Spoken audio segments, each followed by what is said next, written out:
Hi friends, welcome back to my channel. అందరూ ఎలా ఉన్నారండి? బాగున్నారా? మేమైతే చాలా బాగున్నామండి. మీరు కూడా బాగున్నారని కోరుకుంటున్నాను. ఇంకో వీడియోతో మేము అందరికి వచ్చేసానండి. ఇదైతే గుడ్డు పులుసు అండి.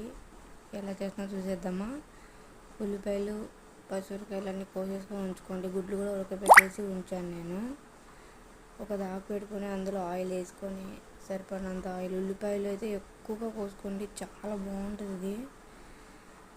ఉల్లిపాయలు, పచ్చిమిరపకాయలు అన్నీ వేసేసి కొంచెం వేపుకోండి. ఇవి బాగా ఉల్లిపాయలు, పచ్చిమిరపకాయలు ఆయిల్లో ఉడికిపోవాలండి. చూసారా, చూపిస్తున్నాను నేను. ఇలా ఉడికిపోవాలి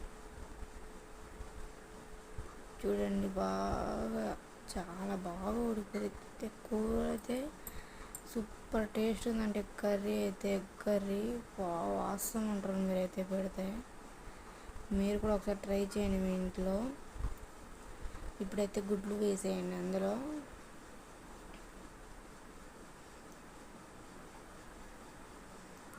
గుడ్లు, పసుపు కూడా వేసి కలుపుకోండి.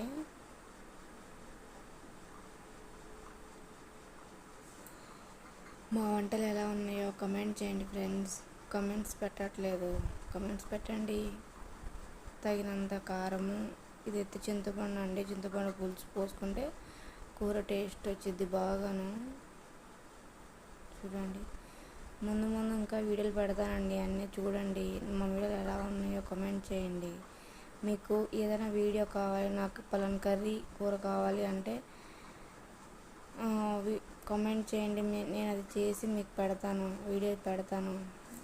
పులుసు వేసుకొని సరిపడినంత వేసేసుకొని చూడండి. ఇలా ఉండాలి.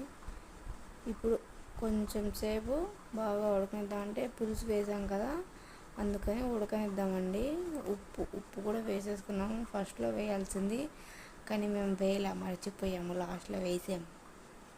ఎప్పుడైనా వేసుకోవచ్చు, ఏమవ్వదు. కొంచెం కరివేపాకు, కొంచెం కొత్తిమీర వేసేసి కలిపేసుకోండి. ఇప్పుడు ఉప్పు, కారము అన్నీ సరిపోయా లేదా అన్నీ చూసుకొని ఏది తక్కువైతే అది వేసుకోండి. మాకైతే అన్నీ సరిపోయినాయి, అందుకని నేను మళ్ళీ ఏమి వేయలేదండి. సూపర్ టేస్టీ గుడ్డు curry. Bye friends, subscribe my channel.